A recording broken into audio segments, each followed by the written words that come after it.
Dalam teman-teman remaja semuanya, kita bersyukur untuk pemeliharaan penyertaan Tuhan dalam hidup setiap dari kita. Tidak terasa tahun 2020 sudah kita jalani sampai bulan November. Sebentar lagi Desember, Natal, kita tutup tahun dan memasuki tahun 2021. Kita tidak tahu kapan pandemi ini akan berakhir, tapi kita percaya bahwa Allah bersama dengan setiap dari kita. Mari sama-sama kita memulai ibadah online kita pagi hari ini dengan mengambil waktu teduh sejenak di hadapan Tuhan.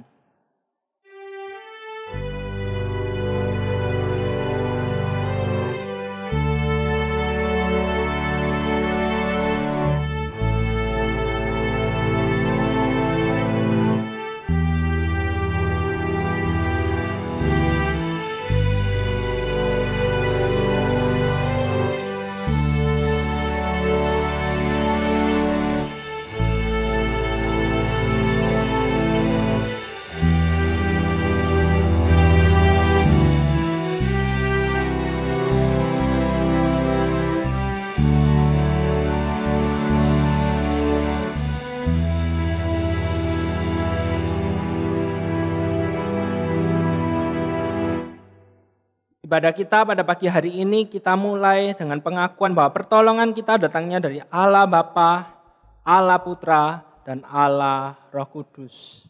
Amin. Mari sama-sama kita berdoa. Tuhan, kami bersyukur untuk penyertaan Tuhan dalam hidup setiap dari kami. Kami bersyukur tahun 2020 boleh kami jalani sampai bulan November. Itu kami percaya karena penyertaan Tuhan, anugerah Tuhan, kasih setia Tuhan yang tidak pernah habis-habisnya, yang selalu tidak pernah meninggalkan setiap dari kami. Tuhan, sebentar lagi kami akan memulai ibadah remaja kami. Sebelum kami memulainya, biarlah kami sadar bahwa sebenarnya kami tidak layak, kami hanyalah manusia berdosa yang tidak bisa menghadap hadirat-Mu yang kudus, tapi hanya karena anugerah Tuhan dalam hidup kami. Itulah yang melayakkan setiap dari kami boleh beribadah pada pagi hari ini. Kami menyerahkan ibadah kami pagi hari ini, supaya dapat memuliakan nama-Mu saja. Hanya dalam nama Tuhan Yesus kami telah berdoa. Amin. Koko mengajak setiap dari kita untuk bangkit berdiri. Mari sama-sama kita memulai ibadah kita dengan satu pengakuan, yaitu pengakuan iman rasuli. Pengakuan iman rasuli. Aku percaya kepada Allah, Bapa yang Maha Kuasa, Khalik langit dan bumi, dan kepada Yesus Kristus, Anaknya yang tunggal Tuhan kita, yang dikandung dari Roh Kudus, lahir dari anak darah Maria, yang menderita sengsara di bawah pemerintahan Pontius Pilatus, disalibkan, mati dan kuburkan, turun ke dalam kerajaan maut.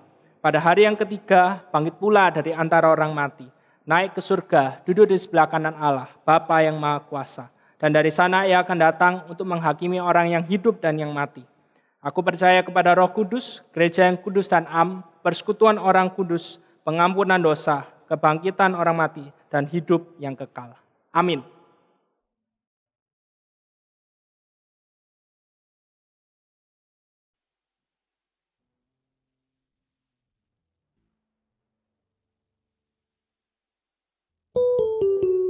Tuhan telah melindungi kita hingga saat ini.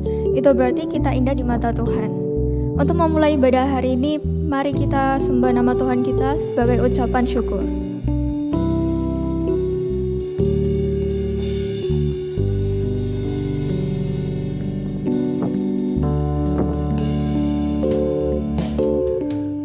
Datang ya Bapa dalam kerinduan, memandang keindahan-Mu.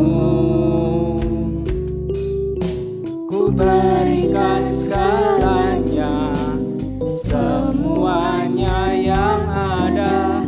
Ku ingin menyenangkan hati-Mu, oh Tuhan. Datang ya Bapa dalam kerinduan, memandang keindahan-Mu. Ku berikan segalanya, semuanya yang ada. Ku ingin menyenangkan hati-Mu, oh Tuhan. Jadikan aku indah yang Kau pandang mulia, seperti karya-Mu dalam hidupku. Ajarku berharap hanya kepadamu, tak ada setia kepadamu Tuhan.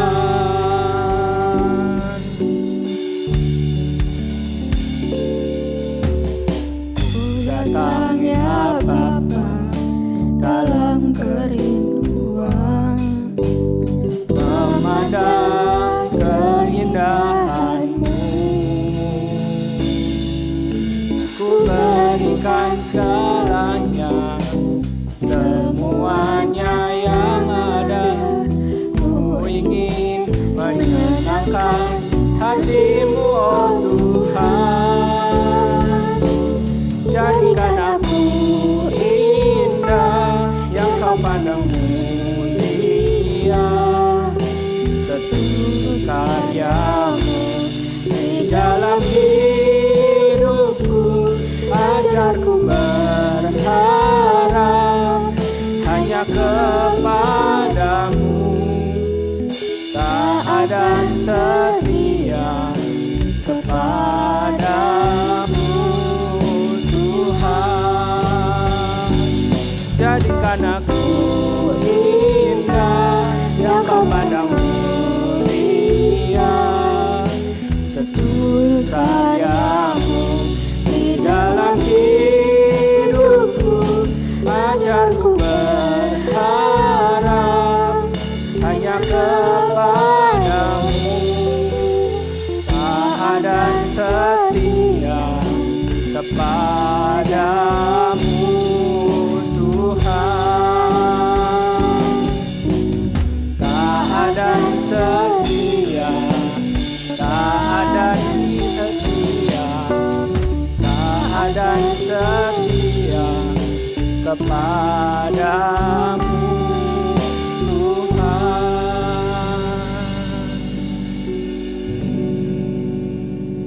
Teman-teman, sebentar lagi kita akan mendengarkan firman Tuhan. Marilah kita siapkan hati kita untuk menerima firman Tuhan yang kekal dan tidak pernah berubah itu.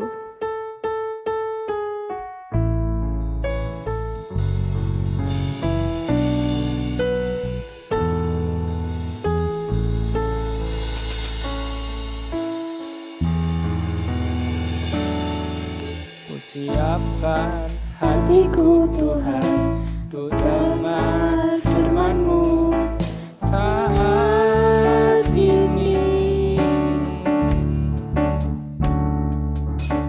Ku sujud menyembah-Mu Tuhan, masuk hadirat-Mu saat ini.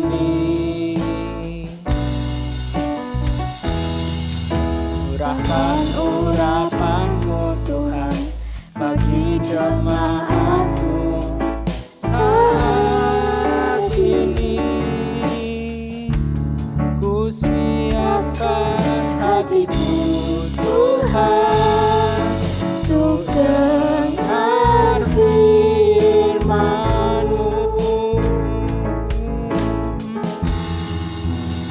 Firman-Mu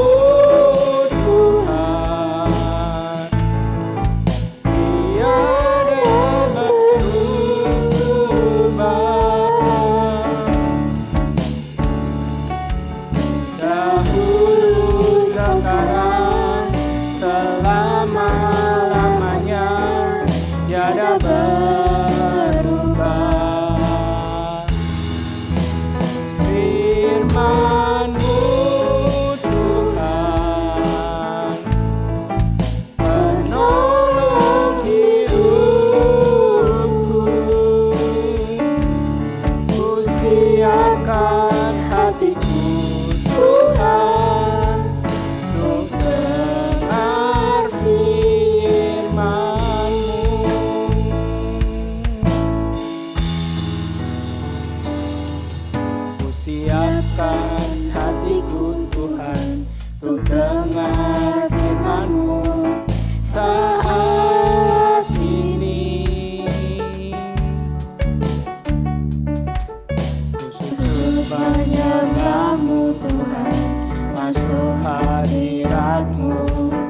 saat ini. Curahkan urapan-Mu Tuhan bagi jemaat-Mu saat ini. Ku siapkan hatiku Tuhan untuk dengar firman-Mu.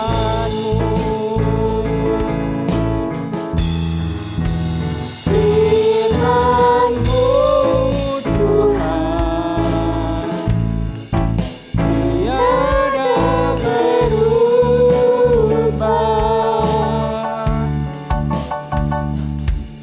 Dahulu, sekarang, selama-lamanya tiada berubah. Firman-Mu Tuhan penolong hidupku. Ku siapkan hatiku Tuhan untuk dengar firman-Mu. Firman-Mu Tuhan tiada berubah.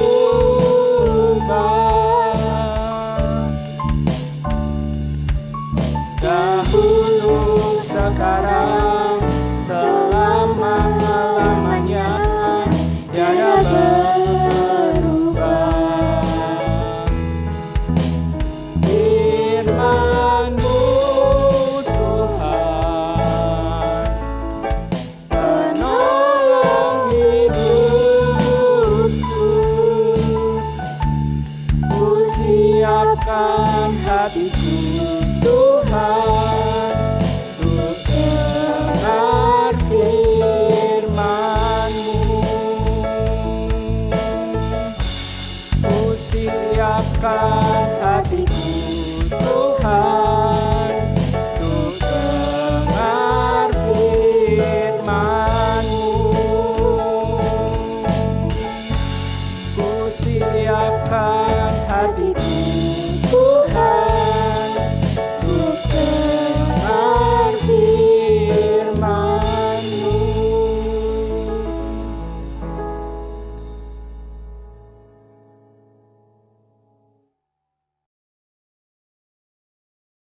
Shalom teman-teman semuanya, bersyukur kita telah memuji nama Tuhan. Sebentar lagi kita akan mendengarkan firman Tuhan. Sebelum itu, Koko mengajak setiap dari kita untuk berdoa terlebih dahulu. Mari sama-sama kita tundukkan kepala kita berdoa. Tuhan Allah Bapa kami yang bertahta dalam kerajaan surga, kami mengucap syukur untuk kebaikan Tuhan yang tak pernah habis dalam hidup setiap dari kami. Kami telah memuji nama-Mu dan sebentar lagi kami akan mendengarkan kebenaran firman Tuhan. Berbicaralah kepada setiap dari kami karena kami siap untuk mendengarkan. Hanya dalam nama Tuhan Yesus kami telah berdoa. Amin. Koko mengajak setiap dari kita untuk membuka Alkitab kita yang terambil dari Kejadian pasalnya yang ke-39, ayat yang ke-6b sampai dengan ayat yang ke-10. Kejadian 39, ayat yang ke-6b sampai dengan ayat yang ke-10.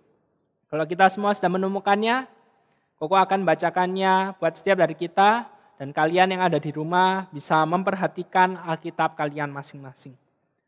Adapun Yusuf itu manis sikapnya dan elok parasnya. Selang beberapa waktu istri tuannya memandang Yusuf dengan berahi, lalu katanya, "Marilah tidur dengan aku." Tapi Yusuf menolak dan berkata kepada istri tuannya itu, "Dengan bantuanku, tuanku itu tidak lagi mengatur apa yang ada di rumah ini, dan ia telah menyerahkan segala miliknya pada kekuasaanku. Bahkan di rumah ini ia tidak lebih besar kuasanya daripadaku, dan tiada yang tidak diserahkannya kepadaku selain daripada engkau, sebab engkau istrinya. Bagaimanakah mungkin aku melakukan kejahatan yang besar ini dan berbuat dosa terhadap Allah?" Walaupun dari hari ke hari perempuan itu membujuk Yusuf, Yusuf tidak mendengarkan bujukannya itu untuk tidur di sisinya dan bersetubuh dengan dia. Teman-teman, Koko percaya setiap dari kita pasti pernah mendengarkan peribahasa ini, peribahasa yang sudah sering kita dengarkan. Peribahasanya berbicara seperti ini. Hidup itu ibarat roda yang terus berputar. Kadang di atas, kadang di bawah. Koko percaya setiap dari kita pasti mengamini apa yang dikatakan oleh pepatah ini. Hidup ini tuh selalu berubah, tidak pernah sama. Hari ini mungkin kita mengalami keberhasilan, tapi besok bisa saja kegagalan yang kita alami. Hari ini banyak orang yang mungkin senang memuji-muji karena keberhasilan kita. Tetapi besok, beberapa waktu kemudian, bisa saja orang yang senang dengan kita, orang yang memuji-muji kita, itu orang yang akan mencemooh hidup kita. Hari ini mungkin kita adalah orang yang baik, tapi tidak ada yang menjamin 10 tahun ke depan kita tetap menjadi orang yang baik. Bisa saja kita sudah menjadi orang yang jahat, dan begitu juga sebaliknya. Orang yang hari ini jahat, belum tentu jahat selamanya. Bisa saja 10 tahun lagi, orang jahat tersebut hidupnya sudah berubah dan menjadi orang yang berguna bagi masyarakat. Dan pepatah ini sangat nyata kebenarannya dalam kondisi dan situasi sekarang ini. Tidak ada yang menyangka bahwa tahun 2020 ini akan menjadi tahun dengan wajah suram. Mungkin Koko yakin kalian atau orang tua kalian juga sudah memikirkan di awal tahun 2020 ini membuat berbagai macam rencana, planning dalam hidupnya, baik dalam hal bisnis, mungkin keluarga dan juga liburan, sudah merencanakan tahun 2020 ini mau liburan kemana saja, wisata kemana saja.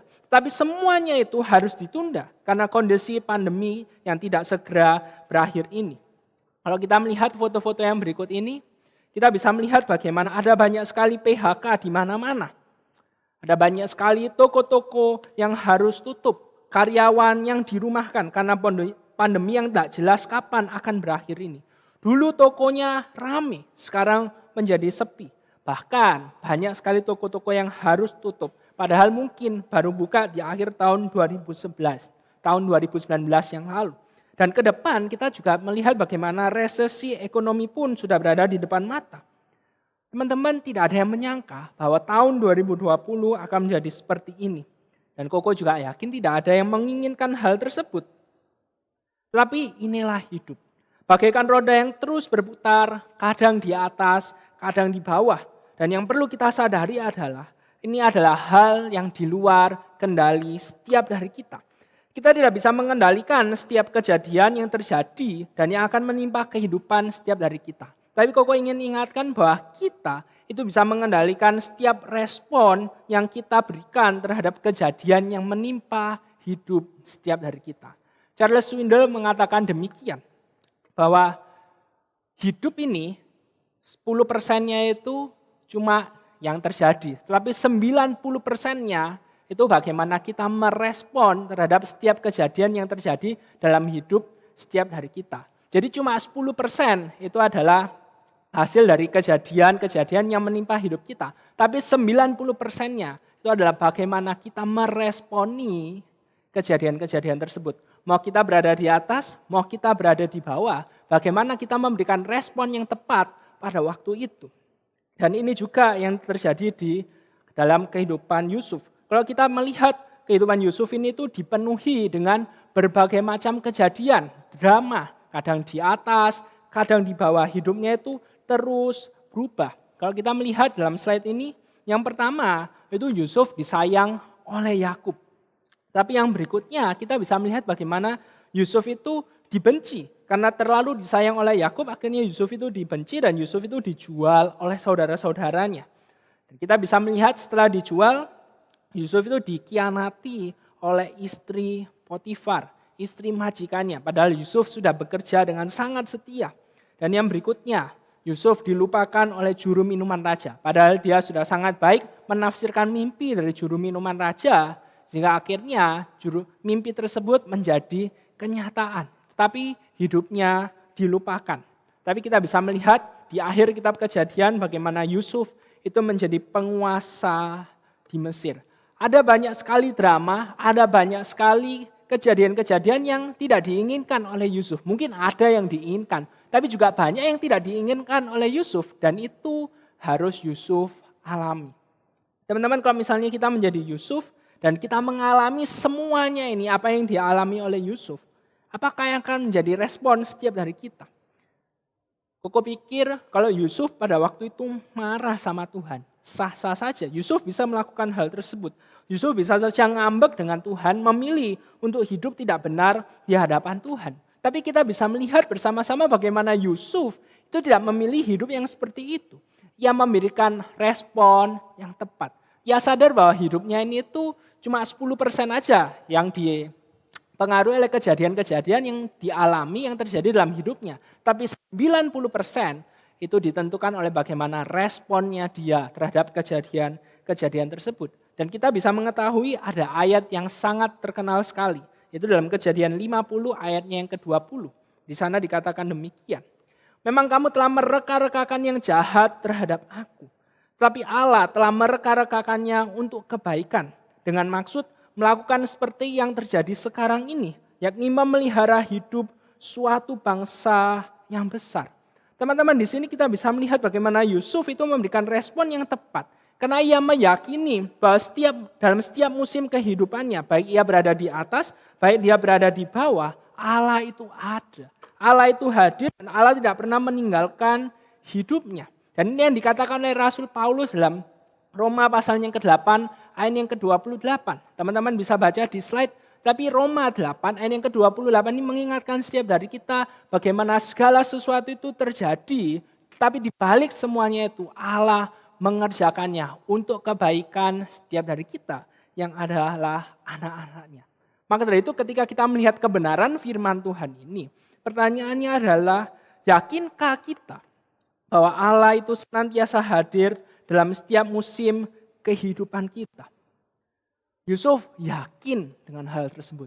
Sehingga akhirnya Yusuf itu bisa memberikan respon yang tepat terhadap semua yang terjadi dalam kehidupannya. Dan ini pula yang dikatakan dalam Amsal 30 ayat yang ke-7 sampai dengan ayat yang ke-9. Kalau teman-teman membaca Amsal 30 ayat yang ke-7 sampai 9, teman-teman bisa buka Alkitab teman-teman di rumah. Teman-teman bisa melihat bagaimana penulis kitab Amsal itu mengatakan, Tuhan jangan kasih aku kekayaan. Jangan kasih aku kemiskinan, karena kalau kaya nanti aku lupa diri. Aku menjelek-jelekkan nama Tuhan, aku bilang semuanya ya karena kehebatanku. Tapi kalau aku miskin, aku nanti mencuri dan aku menjelekkan nama Tuhan juga. Kasih yang secukupnya. Kitab Amsal, penulis kitab Amsal mengingatkan dirinya sendiri dan mengingatkan setiap dari kita bahwa Tuhan itu ada dalam kondisi apapun, ingat ada Tuhan.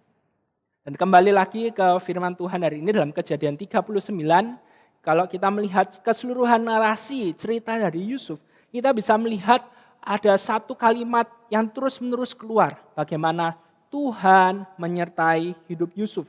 Kalau misalnya kita melihat dalam Kejadian 39 ayat yang ke-2a, di sana dikatakan, tetapi Tuhan menyertai Yusuf sehingga ia menjadi seorang yang selalu berhasil dalam pekerjaannya. Kejadian 39 ayat yang ke-3a. Setelah dilihat oleh tuannya bahwa Yusuf disertai Tuhan. Yusuf disertai oleh Tuhan. Potifar bisa melihat hal tersebut. Kejadian 39 ayat yang ke-21a. Tetapi Tuhan menyertai Yusuf. Kalau teman-teman buka Alkitab, teman-teman lihat ayat yang ke-21a. Pada waktu itu Yusuf ada di dalam penjara. Tapi firman Tuhan mengatakan ketika Yusuf ada di penjara pun Tuhan menyertainya. Dan terakhir Kejadian 39 ayat yang ke-23b. Karena Tuhan menyertai dia dan apa yang dikerjakannya dibuat Tuhan berhasil. Teman, kalau misalnya kita melihat hal ini, kita bisa melihat bagaimana kesadaran Yusuf akan penyertaan Tuhan dalam hidupnya. Itulah yang membuat Yusuf tidak berani berbuat dosa. Ketika Yusuf terus digoda oleh istri Potifar untuk bisa tidur dan bersetubuh dengannya, Yusuf menjawab demikian. Kejadian 39 ayatnya 8-9. Dengan bantuanku, tuanku itu tidak lagi mengatur apa yang ada di rumah ini. Dan ia telah menyerahkan segala miliknya pada kekuasaanku. Bahkan di rumah ini ia tidak lebih besar kuasanya daripadaku. Dan tiada yang tidak diserahkannya kepadaku selain daripada engkau. Sebab engkau istrinya. Bagaimanakah mungkin aku melakukan kejahatan yang besar ini dan berbuat dosa terhadap Allah. Teman-teman, di sini kita bisa melihat bagaimana Yusuf itu sadar bahwa ia hidup bukan bagi dirinya sendiri. Ia hidup di hadapan Allah yang membenci dosa.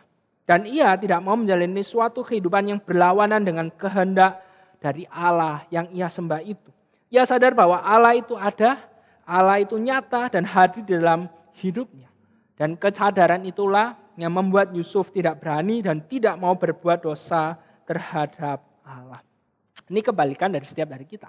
Seringkali dalam hidup ini, kita ini tuh menyamakan penyertaan Tuhan dengan kesuksesan dalam hidup setiap dari kita. Tetapi kesadaran akan penyertaan Tuhan dalam hidup kita itu seharusnya juga membuat setiap dari kita itu hidup benar di hadapannya selalu. Seringkali kita cuma ngomong yang pertamanya aja. Kita bilang loh, kalau Tuhan menyertaiku, seharusnya hidupku baik dong, harusnya hidupku sukses dong.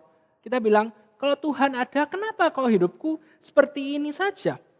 Tetapi kita perlu ingat bahwa penyertaan Tuhan itu seharusnya juga membuat kita sadar untuk selalu hidup benar di hadapan Tuhan.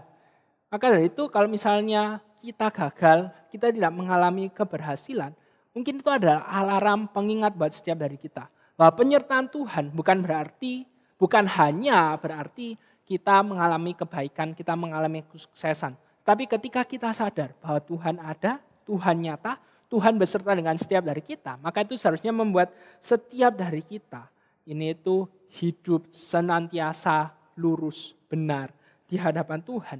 Dan inilah yang perlu untuk kita ingat dari kehidupan Yusuf, bahwa hidup dalam penyertaan Tuhan itu selalu beriringan dengan hidup yang benar dan berintegritas di hadapan Allah. Kalau kita misalnya melihat keseluruhan isi Alkitab, maka ini adalah dua hal yang tidak bisa dipisahkan satu dengan yang lainnya. Seringkali kita cuma mau enaknya aja. Yes, kalau Tuhan ada, tolonglah bantu aku. Masa aku harus mengalami kesusahan semuanya ini. Tapi Alkitab menyatakan dengan sangat jelas bagaimana penyertaan Tuhan dan hidup benar itu selalu satu paket. Ketika kita hidup tidak benar di hadapan Allah, maka Allah tidak akan berkenan dengan setiap dari kita. Allah akan meninggalkan hidup kita. Dan hal ini kelihatan paling jelas, terlihat sangat jelas dalam kehidupan bangsa Israel. Penyertaan Allah kepada bangsa Israel itu selalu harus diiringi dengan ketaatan bangsa Israel kepada Allah. Ketika bangsa Israel tidak taat, bangsa Israel melupakan Tuhan, maka Allah itu akan meninggalkan bangsa Israel.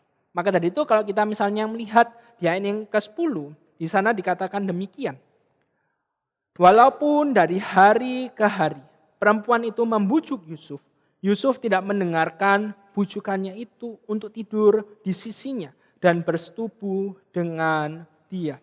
Nah di sini kita bisa melihat bagaimana godaan tersebut itu terus-menerus datang. Bukan cuma sekali aja. Istri Potifar itu terus-menerus berusaha menggoda Yusuf, berusaha dengan sekuat tenaga mencari cara gimana supaya Yusuf itu pada akhirnya dapat luluh hatinya dan termakan dengan godaan yang ia terus-menerus berikan kepadanya. Tapi di sini kita bisa melihat respon Yusuf. Firman Tuhan mengatakan bagaimana ia tidak mendengarkan bujukan tersebut. Ia tidak mempedulikan rayuan dari istri Potifar tersebut. Nah teman-teman kita bisa melihat hal ini lebih jelas lagi, lebih eksplisit lagi. Kalau misalnya kita melihat terjemahan Alkitab Indonesia di ayat yang ke-10 ini itu dari firman Allah yang hidup. Di ayat yang ke-10 dikatakan kalau terjemahannya firman Allah yang hidup. Tetapi dari hari ke hari perempuan itu yaitu Potifar terus-menerus merayu dia.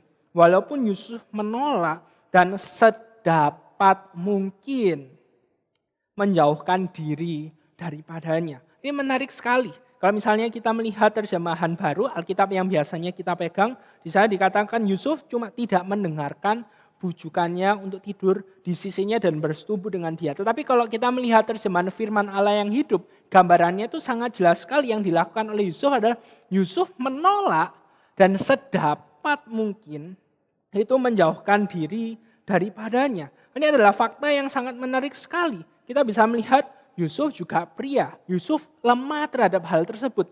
Tetapi Yusuf itu berusaha untuk tidak jatuh ke dalam dosa. Yusuf sedapat mungkin menjauhkan dirinya dari Potifar, dari istri Potifar, dari istri tuannya itu.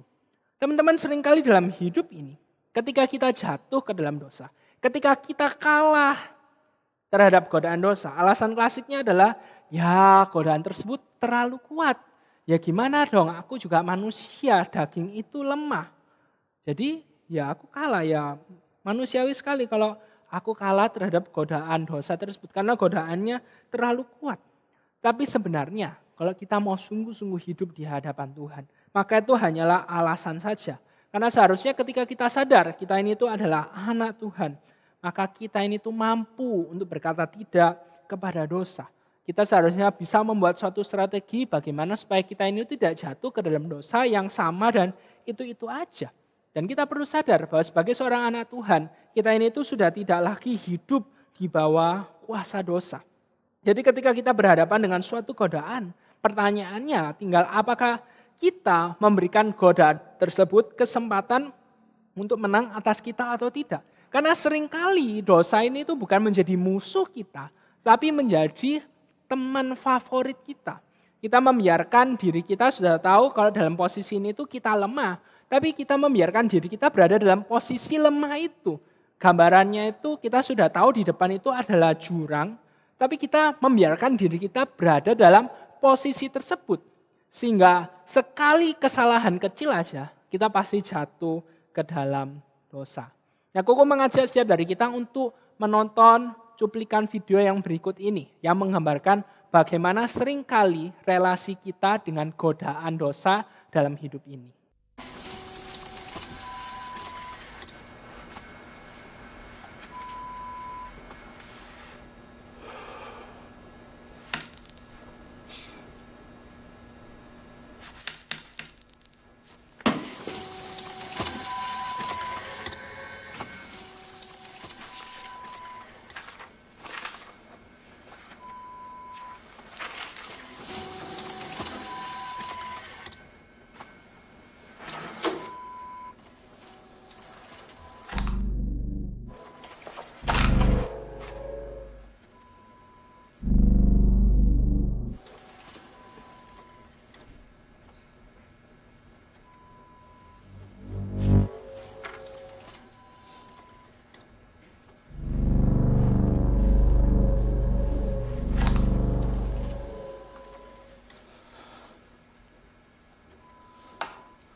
Nah, teman-teman sudah lihat ya, dari video tersebut kita bisa melihat bagaimana seringkali kita ini tuh memberikan kesempatan kepada dosa itu.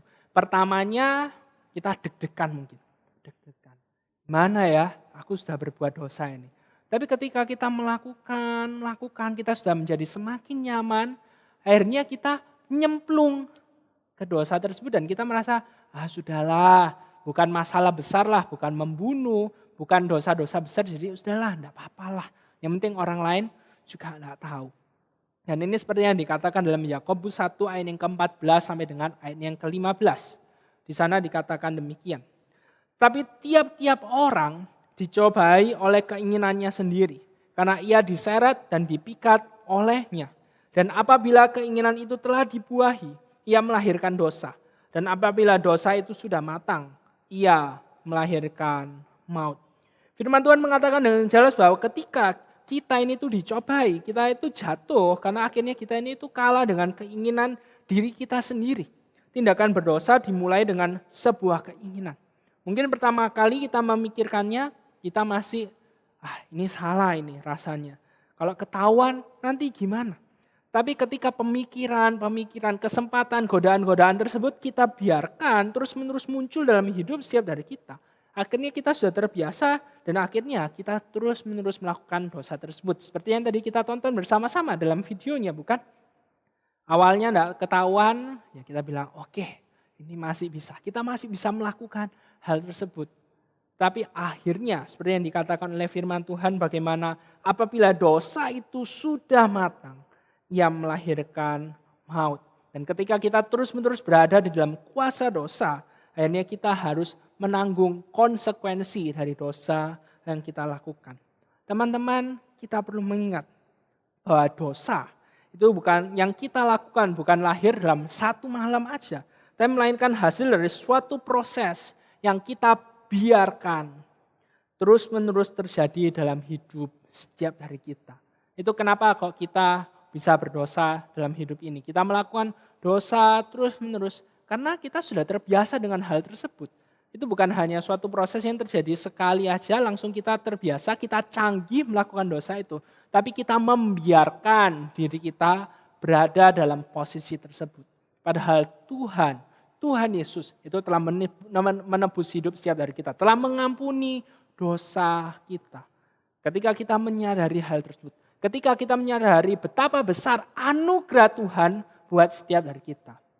Maka bukan ini yang harusnya kita lakukan. Harusnya kita perlu belajar untuk berkata tidak kepada dosa. Dan biarlah firman Tuhan hari ini mengingatkan setiap dari kita. Memampukan setiap dari kita. Mendorong setiap dari kita. Untuk bisa hidup benar di hadapan Tuhan. Hidup senantiasa takut akan Tuhan. Dan berkata tidak sedapat mungkin menjauhkan diri kita dari dosa di hidup ini. Amin. Mari sama-sama kita berdoa. Tuhan Allah Bapa kami yang bertahta dalam kerajaan surga, kami mengucap syukur untuk kebenaran firman Tuhan yang boleh kami renungkan bersama-sama pada pagi hari ini. Kiranya kami dapat terus-menerus belajar untuk hidup benar di hadapan-Mu, menjauhkan diri dari godaan dosa dalam hidup setiap dari kami. Tuhan, kami tahu ini tidak mudah, tapi biarlah kuasa Roh Kudus yang terus memampukan, mengingatkan setiap dari kami untuk senantiasa hidup taat di hadapan-Mu. Hanya dalam nama Tuhan Yesus kami telah berdoa. Amin.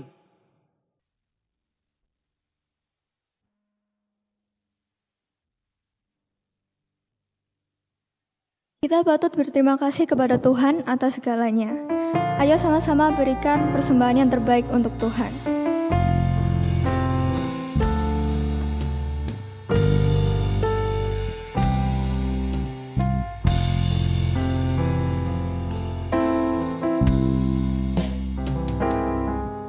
Terima kasih Tuhan Untuk kasih setiamu yang ku alami dalam hidupku.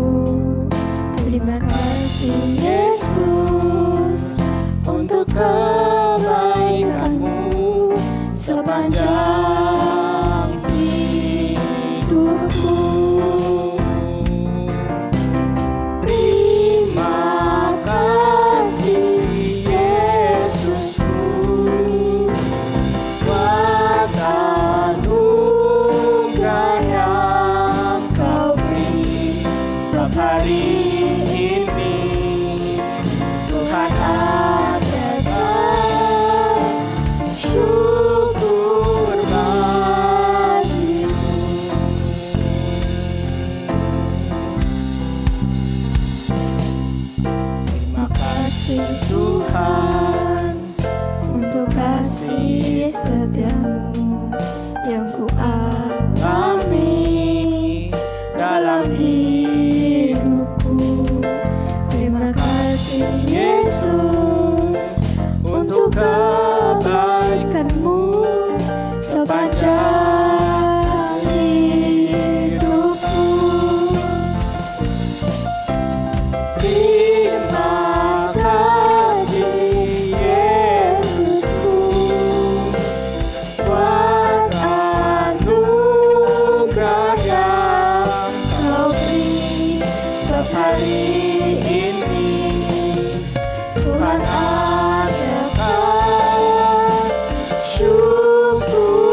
Mari sama-sama kita berdoa.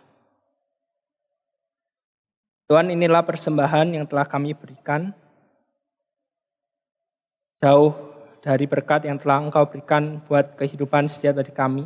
Tapi kiranya Engkau yang pakai persembahan ini, biarlah dapat memperluas pekerjaan tangan Tuhan, kerajaan Tuhan di dunia ini. Dan juga untuk setiap orang yang mengelola persembahan yang telah dikumpulkan, berikanlah hati yang takut akan Engkau, sehingga akhirnya persembahan ini dapat digunakan dengan penuh tanggung jawab. Pada saat ini kami juga mau berdoa menyerahkan untuk setiap pergumulan dari anak-anak remaja di GKI Lyon dalam kondisi pandemi dari awal tahun hingga sekarang. Ada banyak sekali pergumulan-pergumulan yang hamba-Mu sendiri tidak bisa mengerti kenapa hal tersebut harus terjadi. Mungkin banyak anak-anak remaja yang sedang bertanya-tanya kenapa tahun 2020 harus menjadi seperti ini. Tapi hamba-Mu percaya Engkau Allah yang mengerti setiap pergumulan yang dialami oleh setiap anak-anak remaja di GKI Lyon. Dan biarlah dalam pergumulan yang dihadapi mereka dapat terus belajar percaya, bersandar kepadamu saja. Dan terkhususnya kami juga mau berdoa menyerahkan untuk rencana vaksin yang akan diberikan buat rakyat Indonesia di mulai bulan November ini. Kiranya rencana tersebut dapat dilaksanakan dengan baik dan juga pemerintah dapat membuat suatu rencana yang baik sehingga akhirnya vaksin tersebut dapat dirasakan manfaatnya oleh banyak orang, khususnya rakyat Indonesia yang ada di segala tempat dari Sabang sampai Merauke. Inilah doa-doa kami, Tuhan yang jawab, dan kami percaya Engkau mendengarkan setiap doa yang kami naikkan pada pagi hari ini. Hanya dalam nama Tuhan Yesus kami telah berdoa. Amin. Mari sama-sama kita mengakhiri ibadah remaja kita pagi hari ini dengan bangkit berdiri, kita nyanyikan lagu Doksologi.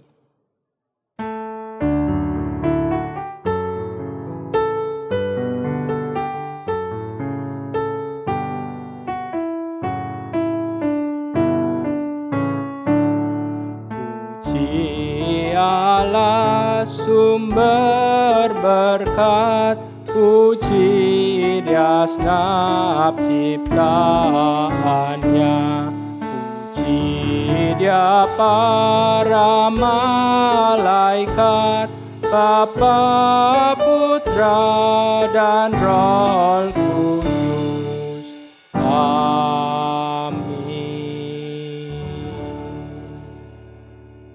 Mari sama-sama kita berdoa. Kiranya setelah setiap dari kita beribadah pada pagi hari ini, kita dapat benar-benar tidak hanya menjadi pendengar firman saja, tapi setiap dari kita bisa menjadi pelaku firman dalam hidup setiap dari kita. Dan terimalah berkat dari Tuhan, kiranya kasih setia Tuhan berserta dengan setiap dari kita, keselamatan dari Allah, Anak, dan juga damai sejahtera dari Allah Roh Kudus beserta dengan setiap dari kita. Amin.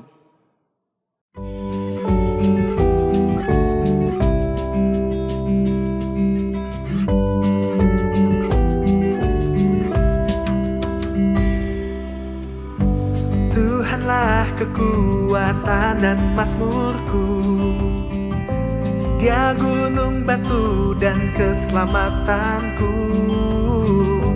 Hanya padamu hatiku percaya, Kaulah menara dan kota perlindungan.